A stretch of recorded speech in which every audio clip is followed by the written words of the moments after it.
ಅಣ್ಣ ಹಲೋ. ಏನು ಮಾಡ್ತಿದ್ದೀರಿ ಸರ್? ಹಾಂ, ಒಂದು 10 ನಿಮಿಷ ಬರ್ತಾ ಇದೀನಿ ಅಣ್ಣ. ಹಾಂ, ಬನ್ನಿ ಇನ್ನೂ ಬನ್ನಿ. ಹಾಂ ಅಣ್ಣ, ಆಯಿತು. ಹಾಂ, ಅದು ನಾನು ರಂಗಪ್ಪನಿಗೆ ಫೋನ್ ಮಾಡಿದ್ದೆ.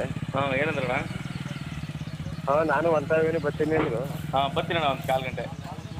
ಇವ್ರು ಬಂದವ್ರೆ ಮುನ್ಸಿಪಾಲ್ಟಿಯವರು. ಹೌದು, ಏನಂತೆ? ನಾವು ಗುಂಡಿ ತರ ಬಿಟ್ಕೊಂಡಿವಿ. ಹಾಂ, ಅಂದ್ರಂತೆ. ಎಲ್ಲ ಗುಂಡಿ ತೋರಿಸಿ ಏನು ಬೇಕಾಯ್ತು? ಅವ್ರು ಆ ಕಡೆ ಇದ್ಬಿಟ್ಟು ಹಂಗಂದ್ರು, ಮನೆ ಹತ್ರ ಬಂದ್ರು. ಹಾಂ ಹಾಂ, ಸ್ಕೂಲ್ ಮಕ್ಕಳು ಕರ್ಕೊಂಡು ಈ ಎಂದಿರ್ದ ನೋಡ್ಬಿಟ್ಟು ಇಲ್ಲ ಮುಂದ್ಗಡೆ.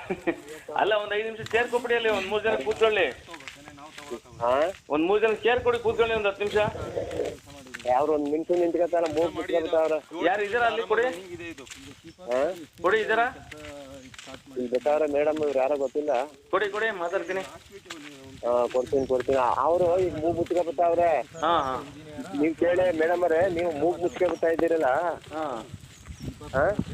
ಡೈಲಿ ವಾಸ ಹೆಂಗಿರ್ಬೇಕು ಅನ್ನೋದನ್ನ ಯೋಚನೆ ಮಾಡಿ.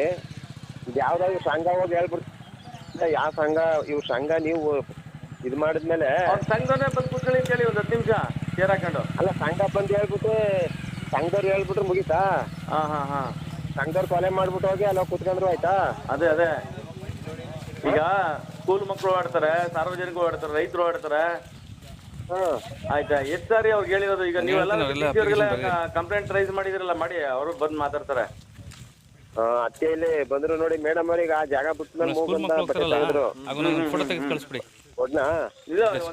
ಬಂದವ್ರೆ ಪುರಸಭೆಯಿಂದ. ಅವ್ರು 4 ಚೇರ್ ಹಾಕೊಡಿ, ಒಂದು 10 ನಿಮಿಷ ಅಲ್ಲೇ ಕೂತ್ಕೊಳ್ಳಿ ಪಾಪ. ಸಾರ್ವಜನಿಕ ಕಷ್ಟ ಏನಂತ ಗೊತ್ತಾಗುತ್ತೆ. ಕೊಡಿ ಮೇಡಮ್. ಯಾರು? Health inspector. ಪ್ರೇಮ ಮೇಡಮ್ ಅಂತ ಸರ್. ಅದು ಹೆಲ್ತ್ ಇನ್ಸ್ಪೆಕ್ಟ್ರು. ಕೊಡಿ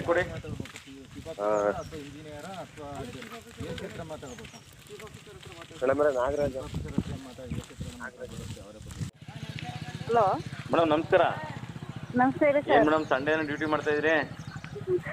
ಏನು ಮಾಡೋದು, ಮಾಡ್ಬೇಕಲ್ಲ ಸರ್ ಡ್ಯೂಟಿ. ಅಲ್ಲ ಮೇಡಮ್, ಅಲ್ಲಿ ಸಾರ್ವಜನಿಕರು ತುಂಬಾ ಜನ ಕಂಪ್ಲೇಂಟ್ ಮಾಡ್ತಾ ಇದಾರೆ.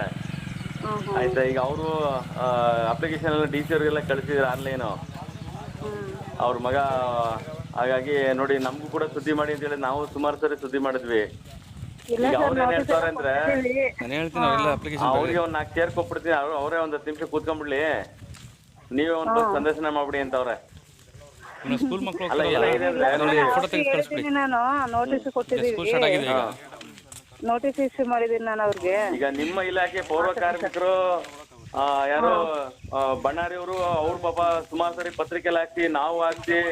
ಇಲ್ಲ ಸರ್, ಅವ್ರಿಗೂ ನೋಟಿಸ್ ಕೊಟ್ಟು ತೆರವುಗೊಳಿಸಿದ್ರು, ಪುನಃ ತಂದು ಹಾಕಿದ್ದಾರೆ. ಪುನಃ ನಾಳೆ ಒಂದು ನೋಟಿಸ್ ಇಶ್ಯೂ ಮಾಡ್ತೀವಿ ಬಿಡಿ ಅವ್ರಿಗೆ. ಅಲ್ಲ, ಅಲ್ಲಿಗೆ ಇಲಾಖೆಗೆ ಮತ್ತೆ ಕಾನೂನಿಗೇನು ಅವ್ರೇನು ಎದುರಲ್ಲ ಅಂತ ಅರ್ಥ ಆಯ್ತು. ಅವ್ರನ್ನ ಜೀವನ ಮಾಡ್ಬಿಡಿ ಅಂತ ಯಾರು ಹೇಳಿಲ್ಲ ಮೇಡಮ್. ಆಯ್ತಾ? ಈಗ ಮೊದ್ಲು ಅವ್ರು ಇದ್ದಂತ ಸ್ಥಳ ಮೊದ್ಲು ನಿರ್ಜನ ಪ್ರದೇಶ ಇತ್ತು, ಈಗ ಎಲ್ಲ ಜನ ಬಂದ್ಬಿಟ್ಟಿದ್ದಾರೆ. ಹಾಗಾಗಿ ಅದು ತಕ್ಕಂತ ಅವರೇ ವ್ಯವಸ್ಥೆ ಮಾಡ್ಕೊಬೇಕು. ಈಗ ಕಾಲುವೆ ಬಿಟ್ಟವ್ರೆ. ಈಗ ಇಂಜಿನಿಯರು ಅವರು ಕೂಡ ಅವ್ರಿಗೆ ಜಯರಾಮಗೌಡರು ಅವರು ಕೂಡ ಅವ್ರಿಗೆ ಇಂಜಿನಿಯರ್ಗೆ ಹೇಳಿ ಅವರು ಕೂಡ ಒಂದು ಅಪ್ಲಿಕೇಶನ್ ರೈಸ್ ಮಾಡಿದ್ದಾರೆ.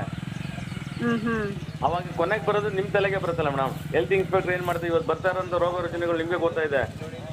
ಗೊತ್ತು ಸರ್. ಹಾಗಾಗಿ ನೋಡಿ, ನೀವ್ ಹೆಂಗ್ ವ್ಯವಸ್ಥೆ ಮಾಡ್ತೀರಾ? ಬರೀ ನೋಟಿಸ್ ಇಶ್ಯೂ ಮಾಡೋದು ಏನು ಬಯಸಿಲ್ಲ ಮೇಡಮ್. ಪಾಪ ಅವರು ಜೀವನ ಮಾಡ್ಬೇಕು ಅಂತ ನೋಟಿಸ್ ಇಶ್ಯೂ ಮಾಡ್ಬಿಟ್ಟು ಅವ್ರು ಏನು ಕ್ರಮ ಕೈಗೊಂಡಿಲ್ಲ ಅಂದಾಗ ಸಾಹೇಬ್ರು ಮೇಡಮ್ ಕ್ರಮ ಕೈಗೊಳ್ತೇವೆ ಬಿಡಿ ಸರ್. ಅಲ್ಲ ಮೇಡಮ್, ಈಗ ಕೇಳಿ, ಇದು ಎಷ್ಟು ಸಾರಿ ಆಗಿದೆ ಹೇಳಿ ಅಲ್ವಾ? ಸರ್, ನಾವು ಕೊಟ್ಟ ನೋಟಿಸ್ ಕೊಟ್ಟಾಗ ಪೊಲೀಸ್ ಇಲಾಖೆ ಪ್ರೊಟೆಕ್ಷನ್ ತಗೊಂಡು ನಿಮ್ ಕೆಲಸ ಏನಿದೆ ಮಾಡಿ ಮೇಡಮ್. ಆಯ್ತು ಸರ್, ಮಾಡ್ತೀವಿ ಅಲ್ವಾ? ಪೊಲೀಸ್ ಇಲಾಖೆ ಪ್ರೊಟೆಕ್ಷನ್ ತಗೊಳ್ಳಿ, ಸಾರ್ವಜನಿಕ ಹೇಳಿಕೆ ತಗೊಳ್ಳಿ. ಆಯ್ತಾ? ನಿಮ್ದೇನಿದೆ ಅದು ಮಾಡಿ. ಆಯ್ತು ಸರ್, ಮಾಡ್ತೀವಿ. Okay madam, thank you sir.